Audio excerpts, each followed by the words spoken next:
Assalamualaikum warahmatullahi wabarakatuh. Perkenalkan, nama saya Gusti Hananto. Saya menjadi dosen dimulai di tahun 2021. Dengan pengalaman saya selama lebih dari 10 tahun di dunia IT, terutama IT support untuk beberapa perusahaan-perusahaan di kawasan industri yang ada di Karawang. Saya dipercaya untuk mengampu mata kuliah desain dan manajemen jaringan komputer. Dalam mata kuliah ini diharapkan teman-teman mahasiswa dapat memahami konsep dasar jaringan dan dapat merancang serta melakukan jaringan komputer untuk small office atau untuk hubungan kantor. Capaian pembelajarannya adalah mahasiswa memiliki kemampuan merancang infrastruktur teknologi informasi untuk usaha kecil menengah UMKM dengan mempertimbangkan aspek keamanan komputer dan jaringan. Adapun materi yang disampaikan atau materi pembelajaran tersebut ada beberapa, diantaranya adalah pengertian dan sejarah jaringan komputer, hardware dan teknologi jaringan komputer, topologi protokol jaringan serta referensi model DDoD dan OSI, TCP, IP dan IP address, subnet, konsep routing, IPv6, IPv4, ada NAT atau Network Address Translation, ada Domain Name System, ada intranet, extranet, dan internet. Untuk mensimulasikan konsep di jaringan tersebut, kami menggunakan Cisco Packet Tracer. Nah, namun di tugas akhir atau di ujung perkuliahan, diharapkan mahasiswa dapat membangun jaringan small office berbasis kabel dan WiFi. Metode pembelajaran yang diberikan ada sinkron atau secara langsung melalui tatap muka, melalui diskusi, secara langsung praktikum, baik di kelas maupun di laboratorium komputer. Ada asinkron, yaitu menggunakan learning kami bernama Buana Online Course, ada grup discussion di WhatsApp, serta beberapa pendukung menggunakan YouTube, GitHub untuk mencari referensi yang sesuai dengan pemateri pembelajaran. Di dalam pembobotan penilaian sesuai dengan instruksi dari kampus, kami memiliki pembagian antara presensi menjadi 15%, tugas 20%, ujian tengah semester sebanyak 30%, serta UAS 35%. Mungkin itu saja yang dapat saya sampaikan. Di akhir video ini akan ada pembelajaran untuk membangun jaringan small office berbasis kabel dan WiFi. Terima kasih. Wassalamualaikum warahmatullahi wabarakatuh. Bismillahirrahmanirrahim. Assalamualaikum warahmatullahi wabarakatuh. Waalaikumsalam warahmatullahi wabarakatuh. Oke, masih ketemu dengan saya ya, dosen favorit kalian yang paling cakep, paling ganteng. Hari ini kita akan praktek setting small office, jaringan untuk small office, untuk jaringan umum yang ada di kantor kecil ya. Kalau kantor gede, otomatis kita butuh peralatan yang lebih wah lagi atau lebih modern lagi. Tapi di sini kita akan membangun sebuah jaringan small office.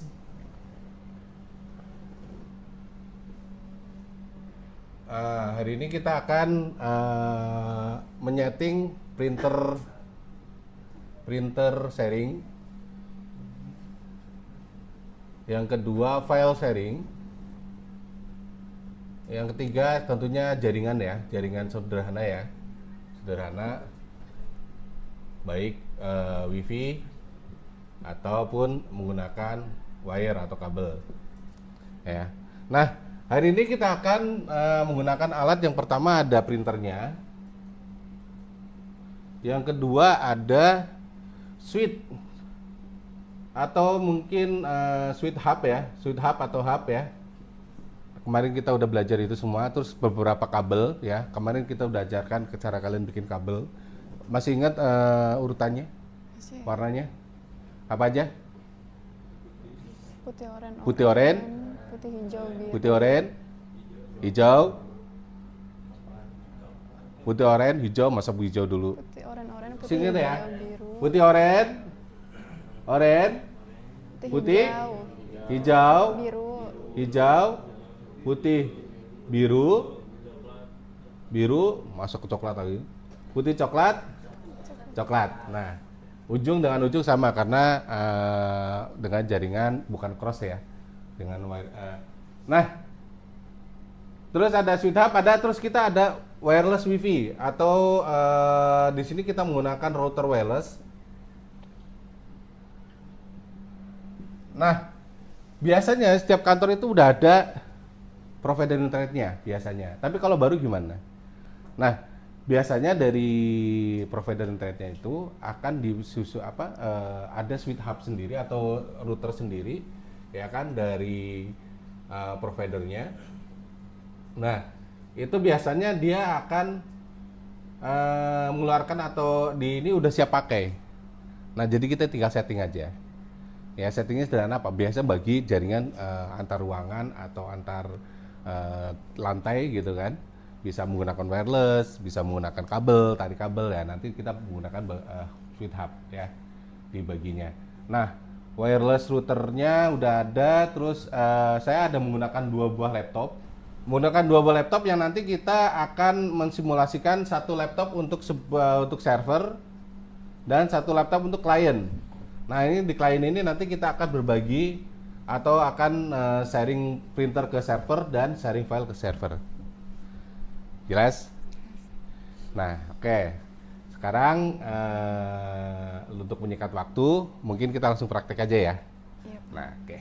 Yang pertama kita harus setting. Oh ya, tadi saya perkenalkan alat-alatnya dulu ya. Yang pertama ini ada wireless. Kebetulan di sini mereknya ada TP-Link. Ya, wireless router. Nah, ini yang berfungsi sebagai router juga sebagai wireless juga. Dan juga di sini bisa ada 4 port sebagai hub anakan, ya kan? Nah, tapi di sini dia manage. Jadi dia biasanya otomatis tidak perlu disetting kecuali ada di sini ada port 1-nya. Nah, ini yang menjadi sumber dari internetnya. Nah, biasanya di sini ya. Terus ada lagi namanya switch hub. Kemarin kita udah pengenalan ya, mungkin ini untuk reminder aja. Kita menggunakan yang 8 port. Ada di sini ya. Nah, ini menggunakan 8 port. Kebetulan mereknya TP-Link juga. Terus di meja saya sudah ada printer dengan seri L360. Ya. Serinya di sini bisa dilihat ya, nanti L360, dan ada 2 buah laptop yang sudah saya sediakan yang nanti sebagai server dan sebagai klien. Nah, biasanya untuk mengkoneksikan internet untuk bisa dipakai semua gitu kan, mungkin kalau port dari providernya mungkin terbatas ya, biasanya hanya 1 atau 2 atau mungkin 4-4-nya juga bisa keluar, tapi biasanya diatur untuk biasanya ada beberapa provider yang cuman keluar 1 port aja, dan itu yang nanti akan dimasukkan ke switch utama atau hub utama, ya kan. Tapi misal mungkin sekarang ada provider punya IndiHome ataupun MyRepublic ataupun yang lainnya yang sudah routernya plus wireless. Nah, mungkin kita anggap aja mereka hanya menyediakan 1 kabel atau 1 port untuk sebagai pembagi internet. Nah, nanti kita akan setting di wireless itu gimana cara setting wireless ya. Nah, sama halnya mungkin teman-teman mau nambah misal di lantai 2 nih sinyalnya atau ininya kurang bagus gitu kan. Nah, mungkin bisa tarik kabel, kita setting di atas. Nah, oke. Di awal kita akan menyeting wireless routernya dulu. Biasanya setiap router itu ada tanda di belakangnya. Biasanya ya, di sini ada modelnya apa. Terus cara untuk masuknya. Di sini ada http tplinkwifi.net untuk TP-Link. Usernya juga udah dituliskan di sini. Nah, kalau kalian semua lupa atau apa gitu kan, nanti mungkin udah settingan atau bekasan apa, kalian bisa klik reset. Ya, di sini biasanya ada tombol reset atau mungkin ada lubang kecil yang bisa untuk mereset. Ada tulisannya reset. Nah, itu tinggal kalian pencet sampai dia berkedip, ya kan? Nah, nanti dia akan reset sendiri, baru kita masuk ke settingan defaultnya. Ya, untuk menyikat waktu, mungkin kita akan setting ini. Sebentar. Nah, biasanya nyeting ini kita harus direct, ya harus langsung. Atau mungkin bisa kalian konekkan, misal di sini ini pengandaian ini ada satu kabel dari internet dari lab ini ya, dari ruangan ini kita colokkan ke WAN-nya. Nah, mungkin kalian bisa dari internet, forward internetnya, tarik satu kabel, colokkan ke sini, atau mungkin kalau tinggal nyambung ya dari switch hub masukkan ke WAN-nya. Nah, untuk settingnya kita ambil di port, ada 4 port ini, salah satunya silakan kalian setting. Nah, tapi kadang-kadang ada beberapa kasus ketika kamu langsung colokkan, biasanya langsung otomatis tuh wifi-nya atau wireless routernya. Routernya akan otomatis ngedetek, akan otomatis dia akan membagi jaringan. Biasanya seperti itu.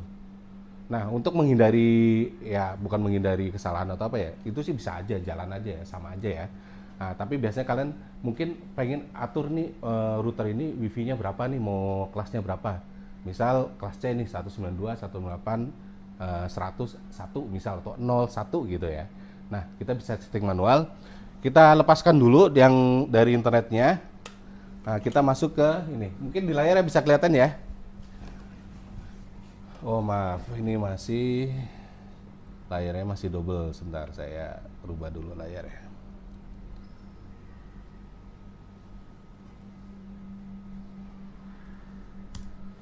Nah, bisa kelihatan ya. Nah, kita colokkan urus routernya. Tadi kita lihat di situ untuk default settingnya ada, kita panggil TP-Link.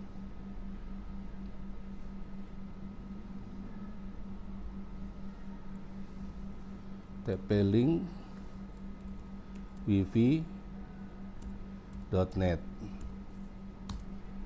Oh, nggak bisa. Sebentar, saya cek dulu bener nggak. TP-Link wifi.net. Oke, bener nggak kabelnya yang saya colok? Sorry. Coba ya. Oh, saya salah ngetik ya. Di sini TP-Link ini ya, bukan TP-Link ya, sorry. TP-Link wifi.net. Oh, masih belum bisa. Ya, kalau belum bisa kita cek ke kontrol panel. Oh, ini udah terkoneksi sebetulnya ya.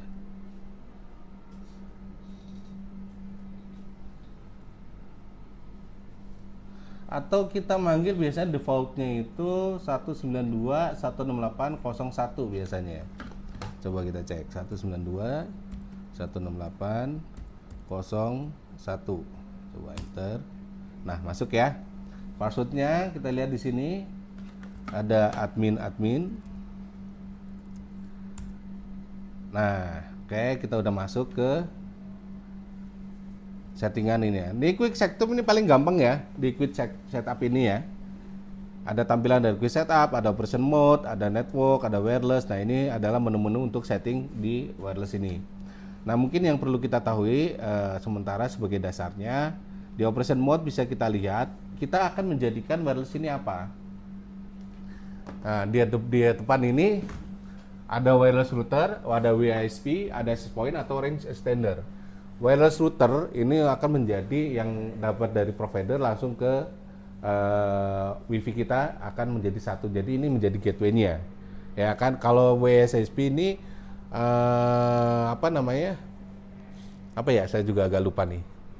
Nah, mungkin yang access point. Nah, access point itu biasanya akan menjadi wireless yang biasa kalian pakai, access point untuk HP-HP atau untuk wireless di ruangan atau beberapa ruangan. Nah, range extender ini biasanya untuk menyebarkan atau memperluas jaringan wifi-nya. Contohnya apa? Misal di gedung 2 cuma dapat 2 bar nih wifi-nya nih, ya kan? Nah, ditangkap di wireless ini, ya kan? Nanti akan dikembalikan tanpa menggunakan kabel. Nah, kalau access point dia biasanya menggunakan kabel, ya kan? Kabel colokin di sini, ya kan? Kabel yang udah ada internetnya colokin, nah ini akan jadi access point. Nah, kalau range extender, nah kita tinggal nangkep yang sinyal yang lemah tersebut, nanti akan disalurkan lagi atau diperluas lagi menggunakan wireless ini, gitu ya. Oke, nah di sini yang mungkin kita pakai wireless router dulu. Terus kita colokkan kabel internet tadi ke WAN, ke port 1. Mana tadi kabelnya? Oh, ini dia.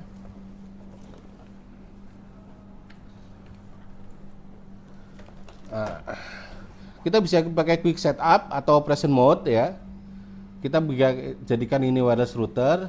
Kita save. Oh, udah already ya. Berarti setelah itu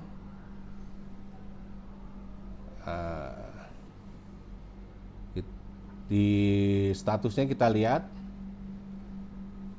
LAN-nya gitu, routernya enable ya, nama SSD-nya TP-Link udah ada kelihatan. WAN-nya, nah ini WAN-nya ternyata kita dapat dynamic IP ya. Ini enaknya ini. Kalau sama yang udah ini, yang wireless router yang sekarang itu ada otomatisnya biasanya. Kalau dulu mungkin di pengalaman saya, kita harus setting dulu. Gitu kan. PPOE-nya berapa, routernya berapa, IP-nya berapa, kita biasanya setting dulu. Nah, di sini biasanya kita colok ke WAN ya kan, langsung ini udah otomatis. Nah, tapi untuk melihat kelasnya kita berapa nih? Nah, kita bisa dilihat di networknya coba. Nah, di sini ada dynamic IP ya. Ini WAN settingnya ya, dynamic IP. Nah, ini yang didapat dari kabel internetnya. IP-nya ini yang dikasih oleh internet yang ada di lab ini ya. Nah, ini WAN-nya. Di LAN-nya, nah inilah yang akan menjadi kelas kita. Nah, kita pakai 192.168.0.1. Nah, nanti anakan dari router ini akan menjadi kelas 192.168.0.1 seperti itu ya. Atau mungkin kalau kalian mau quick setup bisa ya, langsung aja klik next ya kan, ada wireless router next. Nah, pilihnya di sini ada auto detect, ada dynamic IP ya kan, ada static IP. Static IP kita biasanya akan nyeting manual ya, sesuai dengan kelas yang tadi yang mungkin di network WAN-nya itu. Di network WAN-nya kan di kelasnya kan 172, 17, 107, 194 kalau nggak salah, ini kelas A apa ya? Kelas A kalau nggak salah. Ini bisa pakai user yang ribuan ya. Nah, di quick setup tadi balik lagi ya kan. Nah, kita mau pilih apa? Nah, biasanya kita untuk gampangnya sih pakai dinamik aja ya. Nah, atau kalau PPOE, nah biasanya PPOE ini kalau dapat dari provider internetnya. Kalau provider internetnya hanya menyediakan kabelnya tanpa menyediakan wireless routernya. Tapi biasanya sekarang yang udah terjadi itu sudah termasuk ke wireless routernya. Tapi di beberapa perusahaan ya, beberapa perusahaan-perusahaan besar, biasanya wireless routernya itu, wireless atau routernya itu biasanya sewa dari providernya, termasuk include sewa. Kadang-kadang kalau kita nggak mau sewa, kita bisa siapkan sendiri, ya kan? Atau kita menyediakan sendiri, ya otomatis kita harus setting sendiri. Biasanya seperti itu. Nah, biasanya kalau di rumahan, office, kantor-kantor kecil gitu biasanya udah termasuk. Kalian pesan IndiHome udah dapet kan? Malah wifi-nya juga udah dapet kan? Nah, itu biasanya sekarang musimnya seperti itulah gitu ya. Tapi kalau perusahaan-perusahaan besar, kita bisa mengontrol sendiri. Ya kan, biasanya perusahaan besar itu atau provider-provider yang perusahaan besar, dia akan cuma menyediakan jaringannya aja. Untuk setting segala macam konfigurasi itu biasanya akan diserahkan ke pihak perusahaan. Tapi ada juga yang nanti menyewakan routernya, disewakan oleh pihak providernya, biasanya seperti itu. Nah, kita pakai dinamik aja biar gampang, nggak susah nyeting-nyetingnya ya. Next, nah ini TP-Link-nya, kita mau TP-Link, SSID atau wireless-nya kita mau pakai apa nih? Kita mau rubah seperti apa? Saya rubah jadi kelas Jarcom gitu ya, kelas Jarcom. Passwordnya 123456 deh gitu ya. Next. Wah, harus 8. 123456 atau ini aja 11223344. Ini udah 8 ya. Oke. Nah, ini confirmation-nya, confirm setupnya, dynamic IP, enable, kelas Jarcom, passwordnya sekian gitu ya. Oke, save. Makasih, Pak. Oke, kita lanjut ya. Nah, kita udah setting nih di sisi servernya, ya. Kita pastikan servernya tadi kita setting IP-nya berapa? Ada yang masih ingat? 192. 192.168.0.254 ya. Nah, itu sebagai server. Nah, jadi manggil server itu ada dua cara. Yang pertama panggil namanya, yang kedua panggil alamatnya. Tinggal IP. Oke, ya. Oke, lanjut. Berarti kita untuk nyikat waktu kita tarik pinjam ini gambarnya dulu. Kita sisi sharing ya. Nah, sebelum itu kita setting kredensialnya. Panggil kredensialnya. Kredensial, open. Nah, kita mau connect sebagai apa nih? Misal sebagai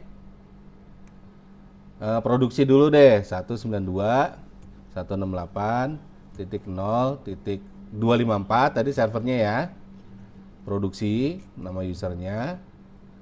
Prod 123 124 atau 123 doang nggak?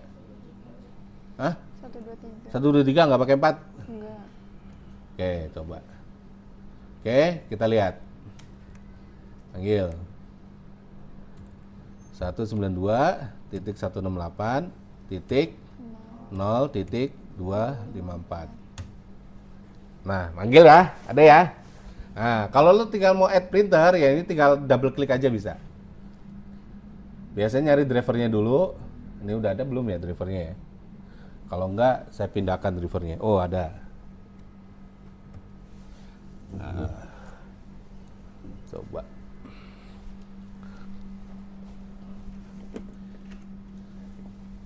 Tadi produksi ya. Ternyata, wah, gila. Nah, kalau muncul kayak gini biasanya settingnya udah oke. Kita cek. Di ini udah ada belum? Kontrol panel, ya. Terus device driver, printer. Nah, ini ada ya, 254 ya. Coba kita tes bisa print enggak? Print. Nah, acep. Biasanya ada tampilan awal kayak gini, biasanya acep. Note. Oke. Nah, sambil nunggu print. Tadi kita cuma produksi kan? Iya. Nah, di produksi kita bisa buka, bisa add, ya kan? Bisa delete. Oh ya, printernya udah keluar ya. Aduh, sorry. Ya, sobek. Oke. Nah, nih printernya udah oke ya. Sorry, sobek kena kursi ya. Printer berarti aman. Di foldernya juga aman. Ya, ini bisa ya. Kalian untuk yang lain dia tidak bisa ngebuka ya proteknya. Kenapa? Kredensialnya menggunakan purchasing. Nah, menggunakan produksi. Jadi purchasing nggak bisa. All-nya bisa nggak? Bisa, karena all-nya memang untuk everyone, untuk semuanya. Ya. Coba kita ganti ke direktur. Nah, masuk lagi tadi ke kredensial. Ya. Ini kita modify atau kita modify. Edit. Cari direktur. Direktur 123 ya? Pakai 4 enggak? Nah, biasanya kalau kita udah ngedit kredensial harus sync out. Tidak bisa langsung dipakai, harus sync out dulu. Atau restart ya kalau paling gampangnya ya. Nah, ini sync out. Karena apa? Untuk refresh, karena tadi kredensialnya punya produksi. Ya. Nah, makanya tadi kan kita ganti ya ke direktur ya. Nah, harus dirubah, harus sync out dulu atau restart dulu. Kalau nggak kayak gitu nggak bakalan connect.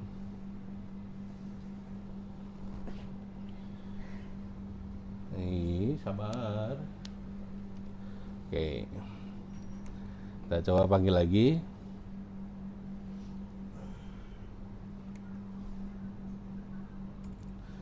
Satu 192.168.0.254. Mana?